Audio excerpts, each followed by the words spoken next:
Welcome to the Fermented Homestead. If you're new here, my name is Anna, and on this channel, I'm sharing our journey of learning how to turn our home into a homestead.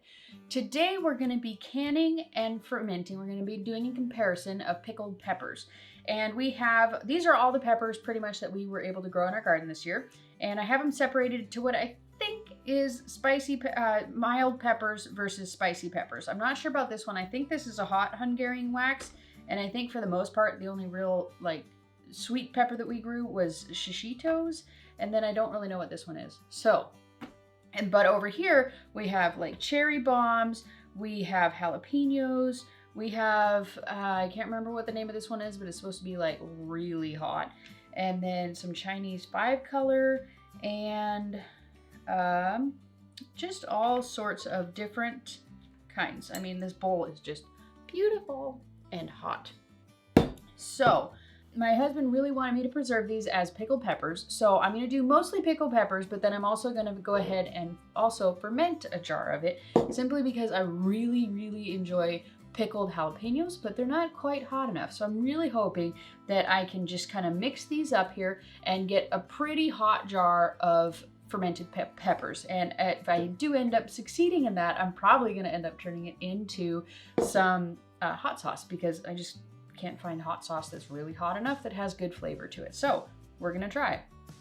All right, so I've already rinsed all of these off, and the next step that we're gonna do with these is just to cut them up and put them into, I'm gonna start out with the fermenting one because that's the simplest one. So before we actually get started, I wanna go ahead and invite you to subscribe to this channel if you haven't already, where we do tons of experimentation with food. We do lots of canning and fermenting, dehydrating, freezing and cooking videos, as well as the occasional chicken and gardening video. So if you're interested in that, I definitely highly encourage you to subscribe for future videos on that. And remember to hit the like button if you do enjoy this video. It means a lot to me. And let's go ahead and get started. The first thing we're gonna do is warm up our brine, and it's just gonna be warm. It's not gonna be hot. We want to make sure that it's just enough basically to melt the salt. Pretty much with all things, you want to make sure that you're avoiding regular kind of table salt. It's really just not good. But especially if you're doing any kind of fermenting or canning, especially fermenting, but also canning, you want to make sure that you're using more of a pure kind of a salt. You want to make sure you're using, like I use Himalayan pink salt. You can also use sea salt, kosher salt, canning and pickling salt. All those sorts of things are more pure, and they're just not going to mess with the food as much. So we have 1 pint of water and 1 tablespoon of salt, and we're going to get it on the stove just to kind of warm and melt the salt. So we have our jar here, we have our peppers, and brine is warmed up, and so we're ready to get started on fermenting these. You really want to have gloves. I don't have gloves, so I'm just going to be as careful as I possibly can. And I'm gonna grab them by the stem, and I'm just gonna cut by the stem, and that's pretty much all I'm gonna do with this. Let's go ahead and get started. I'm a little bit nervous because this is probably not a good idea. These are really hot peppers, but okay, so let's start with some of the Hungarian wax or whatever they are.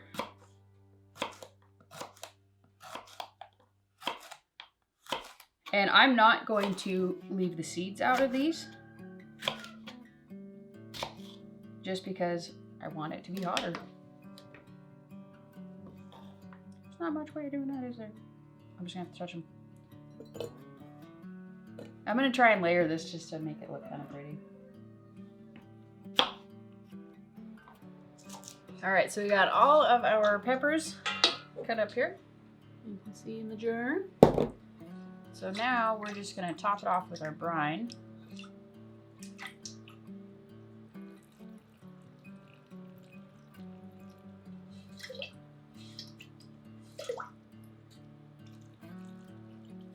For this part of the process, there's several different things that you can do. The way that I'm going to do it is I have a Mason Tops weight, and put it on there, making sure I have at least a little bit of room on top. I'm going to cover it with a pickle pipe and a ring. All right, so this, I'm going to go ahead, and this is just going to go in the corner, and it's going to be, I'm going to leave it to ferment for probably, shucks, really it's going to be probably about a month, but depending on your level of heat and what you like and what you enjoy, you're definitely going to want to play with that. You're going to want to start checking it probably within the first few days. It'll start to taste a little bit fermented after the first few days, and then you can kind of just gauge by the smell if you have enough experience with it, or just taste them and see if you enjoy them. And so, but I just know from my experience, I like it to be about a month or so with the peppers. Gets it really nice and hot, and it's just what I really like. So that's what I'm gonna be doing with that one. So now we're ready to go ahead and move on to canning the rest of these pickles, or the rest of these pickled peppers. And basically the way we're gonna do it is out of the Ball Complete Book of Home Preserving. This book here, this awesome, amazing book here. And we're making the hot peppers, the pickled hot peppers, on page 318. So we're gonna be making this recipe with a little bit of variations to it. And basically what we're gonna do is we're not gonna use the specific amount of peppers. We're just gonna be using these peppers, and whatever ends up going in the jar, ends up going in the jar. And we're also going to, in the recipe, it says to put the cloves of garlic into the brine, boil it, and then discard the garlic. We're just going to put it directly into 1 clove into each of the jars, however many we need. And so that's pretty much all there is to it.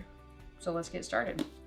And if you're interested in this book, I'm going to go ahead and link it down below, as well as these mason top sets. I'll link those down below. There'll be affiliate links, so if you want to go ahead and check it out, that'd be great. And if you don't, that's awesome too. So for this recipe, we need to mix up the brine, and what we need for the brine is 6 cups of distilled white vinegar, 5% solution, and 2 cups of water. So we're gonna go ahead and get that going here. Okay, so we also have our water bath warm over there. You can probably see the steam that's rising out of it. You don't want it to be boiling. You want it to be 180 degrees or roughly under that. You don't want to go over that. You kind of run the risk of cracking your jars. And I've done it. You don't want to do it. So just have it kind of warm. It doesn't need to be hot, but warm for sure. And then we also have the brine going. So now we're just going to go ahead and we're going to cut up all of these peppers. We have all the peppers cut up, and I separated them because I want to have them in cute little layers in the jars. You know, I just want to, so I'm going to go ahead and do the extra step. But so what we're going to go ahead and do here is just pile them into each jar. I don't have a... So I don't really have a clue how many jars this is going to take. The recipe, if I was doing a full recipe, I think it was 7 pints. But I don't think that I had that much. So I'm just gonna go ahead and get a funny canning funnel, huh? Okay, so I'm just gonna go ahead and fill up the jars, and we'll see where we're at after that. So these jars definitely could have gotten by with probably 6. Maybe 5? Maybe I was right the first time. So they're not going to be as pretty, but whatever. Don't want to waste a lid. So we need to fill this to 1/2 inch of headspace. So it says to fill it with the peppers, you need to fill with a generous 1/2 inch headspace, but then you come through with the actual, the brine, and you top it off to actually a 1/2 inch. For those of you who may not know, if you look on the canning jar here, okay, if you look at the bottom of this ring here, this is 1 inch headspace. And then if you look at the bottom of, you have to bring it to where these meet. And then the bottom of this middle one here, the bottom of it is a 1/2 inch. And then the bottom of this top one here is 1/4 inch. So that's a neat way to be able to tell. We're gonna go ahead and fill these up. 1 clove in each bag. Now we're gonna top it off.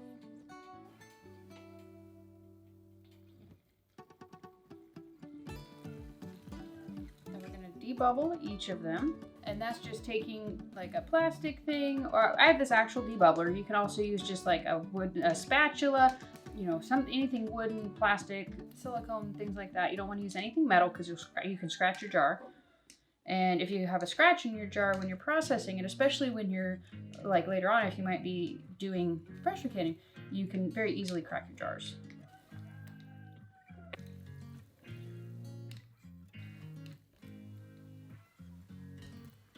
The next step that we're going to do with this is we're going to wipe down the rims. And you don't have to use vinegar if you're using this particular method, but it doesn't hurt. Basically, the reason that you're doing this in this recipe is to get rid of any particles that might be seen or unseen on the rim, so that it can make a nice connection, a nice seal, rather. And if there's any particles on the rim, it can interfere with the seal.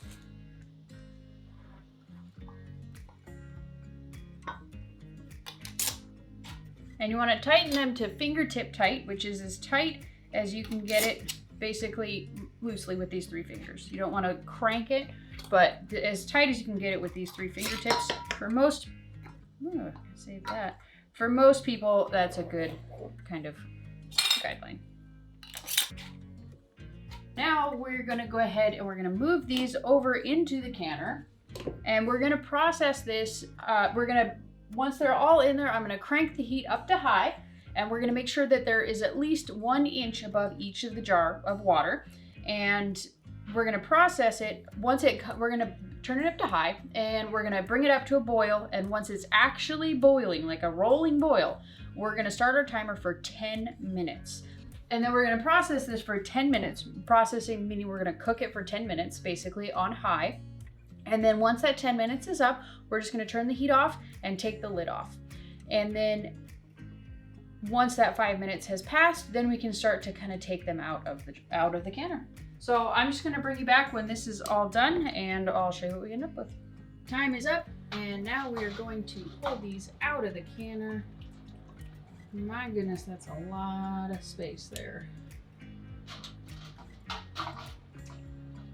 Definitely lost a lot of color. That's disappointing. I'm sure it'll probably settle as the time goes on. Let's see. Definitely not anywhere near as vibrant as they were.